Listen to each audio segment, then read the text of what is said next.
भाई अच्छा सा खींच रहा है भाई, काम अच्छा हो रहा है।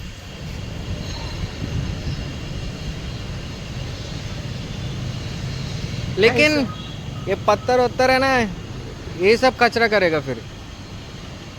कैसे इतना अच्छा सा साफ हो रहा है अभी? कल एयर गैप है क्या? कल एयर गैप है क्या उधर? कल उधर फिटिंग किया ना 75 बंद का। करो, बंद करो। फोन करके बोला है उनको वो सब क्लीन करने के लिए।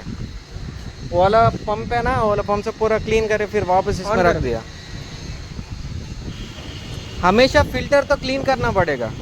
क्योंकि इसको बैक वॉश नहीं है। इसको बैक वॉश नहीं है, ये पूरा कचरा कहाँ जाते हैं, वो फिर वो वाला कैटरेज में जाते रहते हैं ना।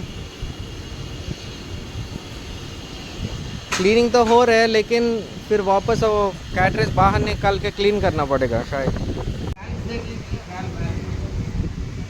ऑन है। ఇది క్యాటరేజ్ పూల్ అనమాట. సో ఈ క్యాటరేజ్ పూల్కి ఇక్కడ రెండు క్యాటరేజెస్ ఉంటాయి. సో దీనికి వేస్ట్ వాటర్ అవుట్ వెళ్ళడానికి నో ఛాన్స్. సో మనం ఏం చేసామంటే వీళ్ళకి అక్కడ ఏదైతే ఇది ఇన్లెట్ తీసుకొని ఇలా పంపించి ఆ మోటార్ నుంచి మళ్ళీ దీంట్లో పంపించి ఇది ఇన్ చేస్తుంది అనమాట ఇటువైపు నుంచి. సో మనం ఏం చేసామంటే జుగాడు, సో ఈ పైప్కి మనం అవుటర్ కనెక్షన్ ఇచ్చాం. సో అది వెళ్ళి ఆ డ్రైన్లోకి వెళ్తుంది అనమాట.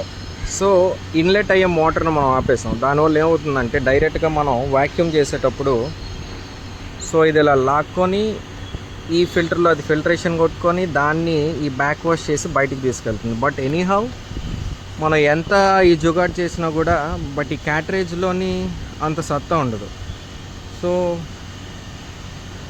అది క్లీన్ అవ్వాలంటే మనం ఎవ్రీ టైం ఆ క్యాటరేజ్ మళ్ళీ బయటికి తీసి దాన్ని నీట్గా వాటర్తో వాష్ చేసి మళ్ళీ వ్యాక్యూమ్ కొట్టాల్సి ఉంటుంది. It's a lot of work. Cartridge filters are not recommended. We have to put sand filters for this much of big and commercial pools. Do you understand that?